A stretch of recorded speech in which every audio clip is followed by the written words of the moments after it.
సంభాషణ అనే ప్రోగ్రామ్ లో కూడా 2 సార్లు కండక్ట్ చేయడం జరిగింది. అంటే మనకి స్వీట్ యాక్టివిటీలో భాగంగా సో ఎవరెవరైతే కమింగ్ 18 ఇయర్స్ ఉంటాయో వాళ్ళందరినీ కూడా అంటే మీ కాలేజెస్ లోనే కొంతమంది యాక్టివ్ ఉన్న స్టూడెంట్స్ ని ఫ్యాకల్టీస్ ని అందరినీ కూడా వాళ్ళని డిజిగ్నేట్ చేసి మీ ద్వారా అవకాశం అయిపోయిన తర్వాత సో ప్రతి ఒక్కరు కూడా మనకి ఇప్పుడు ఓటు హక్కు ఉన్న ప్రతి ఒక్కరు కూడా సో ఇందులో భాగంగా రకరకాలైనటువంటి కార్యక్రమం ఈ రోజు అంటే లాస్ట్ ఆధ్వర్యంలో సో మన నోడల్ ఆఫీసర్ గారు మున్సిపల్ కమిషనర్ ఆధ్వర్యంలో కూడా సో డిఎస్పీ గారు చెప్పే విధంగా ప్రతి ఒక్కరూ కూడా చాలా సిస్టమేటిక్ గా ఒకరు కూడా ఈ రూట్ మ్యాప్ ఏదైతే ఉందో ఈ రూట్ మ్యాప్ ప్రకారం యాస్టీజ్ గా చాలా సిస్టమేటిక్ గా అంటే మనం ఈ ర్యాలీని నిర్వహించాలి.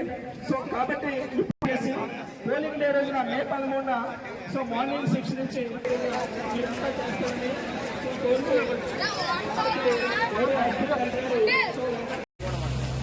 అందరూ రెడీగా ఉండండి. చాలా సిస్టమేటిక్ గా లైన్ ఫాలో అవ్వాలి. మీకు ఏదైతే లైన్స్ మీ కోచెస్ ఇచ్చారో ఆ లైన్ ప్రకారం మీరు అంతా కూడా ఫాలో అయ్యి చాలా సిస్టమేటిక్ గా మన రోడ్ కంట్రోల్ చేయాలి ర్యాలీని.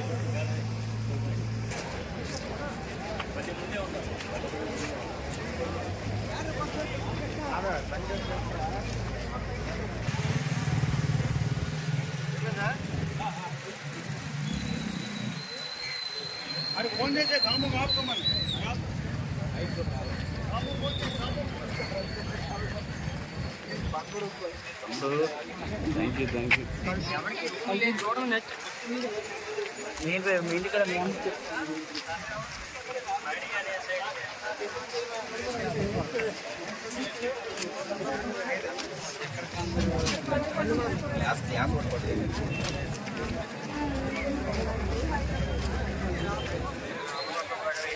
Hi, hi, hi.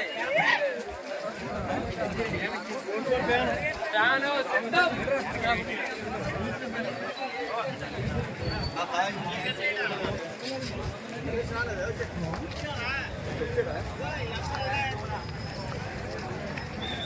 ఎవరినైనా నేను ప్రజాస్వామ్యం అంటే విశ్వాసంతో మన దేశ ప్రజాస్వామిక నిష్పక్షపాత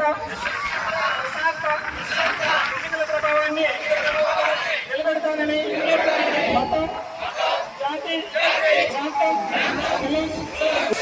ప్రభావం కాకుండా ప్రతి ఎన్నికల్లో జై హింద్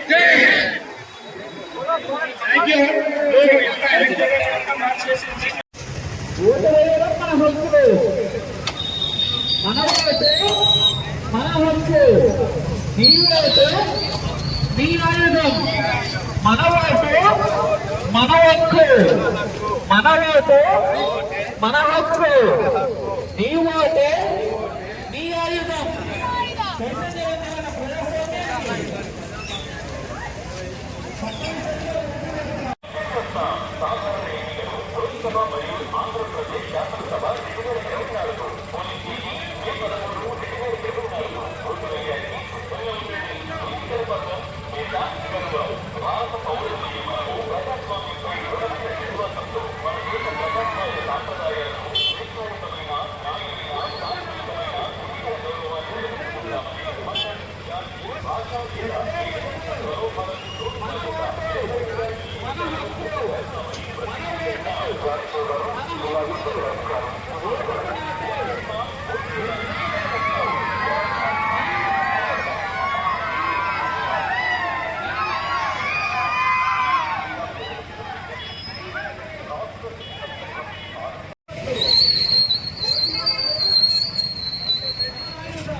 ఆగిపోలేదు, అలిసిపోలేదు.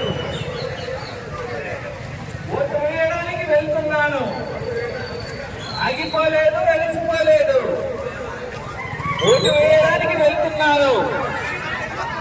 మన ఓటు మన హక్కు, మన ఓటు మన హక్కు, మన ఓటు హక్కు.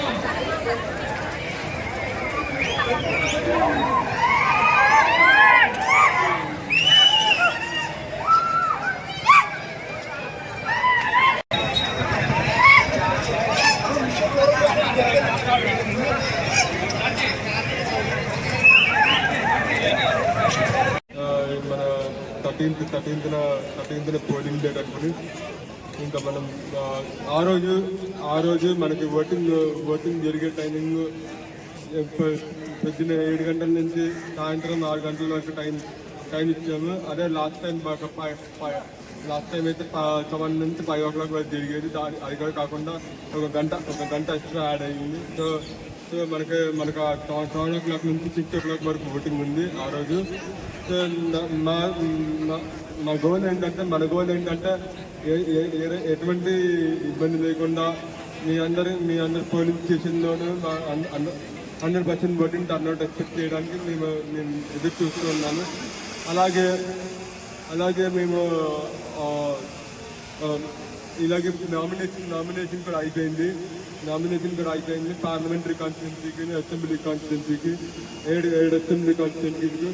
పార్లమెంటరీ కాన్స్టిట్యున్సీలో వచ్చేసరికి 15 మంది క్యాండిడేట్లు నామినేట్ అయ్యారు. సో మీకు ఏ వ్యక్తినైతే ఓట్ వేయాలనుకుంటున్నారో వాళ్ళకి దయచేసి ఓట్ వేయండి. కానీ నా ఎక్స్పెక్టేషన్ ఏంటంటే మీ దగ్గర నుంచి 100% ఓటింగ్ టర్న్అవుట్ రావాలని నా ఉద్దేశం. సో ఐ హోప్ ఆ రోజు అందరూ వచ్చి ఓటు వేస్తారని నేను నమ్ముతున్నాను. సో అలాగే 7th నుంచి మే 7th నుంచి మే 10th వరకు హోమ్ ఓటింగ్ అనేది స్టార్ట్ చేయడం జరుగుతుంది. అది కూడా 85+ ఉన్న ఓల్డేజ్ ఓటర్స్కి, PWD ఓటర్స్ వాళ్ళకి కూడా హోమ్ ఓటింగ్ అనే అవకాశం జరిగింది. వాళ్ళందరికీ ఒక టీమ్స్ కూడా ఆర్గనైజ్ చేసాము. పార్లమెంటరీ కాన్స్టిట్యున్సీలో నుంచి అసెంబ్లీ కాన్స్టిట్యున్సీకి సో అది కూడా చేయడం జరిగింది.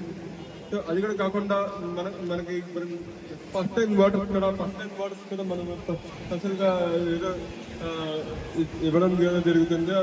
మోడల్ పోలింగ్ స్టేషన్కి పెట్టాము. ఒక్కొక్క team polling station, women polling stations ఇంకా కానీ, లేకపోతే కాలేజ్ పోలింగ్ స్టేషన్ కానీ, మోడల్ పోలింగ్ స్టేషన్ పెట్టడం జరిగింది. ఇవన్నీ మీకు ఎటువంటి ఇబ్బంది లేకుండా ఫ్రీ అండ్ ఫెయిర్ ఎలక్షన్ జరగడానికి మేమన్నీ ఏర్పాట్లు తీసుకున్నాము.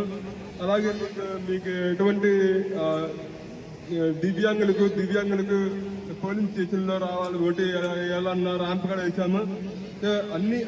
అన్ని ప్రికాషన్స్ తీసుకున్నాము. మీకు ఆ రోజు మీకు ఓటు వేయాలన్నా కూడా ఓటింగ్ ఫెసిలిటేషన్ సెంటర్ అక్కడ పెట్టాము. ఎవరైతే డ్యూటీలో ఉన్నారో వాళ్ళకి ఓటింగ్ ఫెసిలిటేషన్ సెంటర్ పెట్టడం జరిగింది.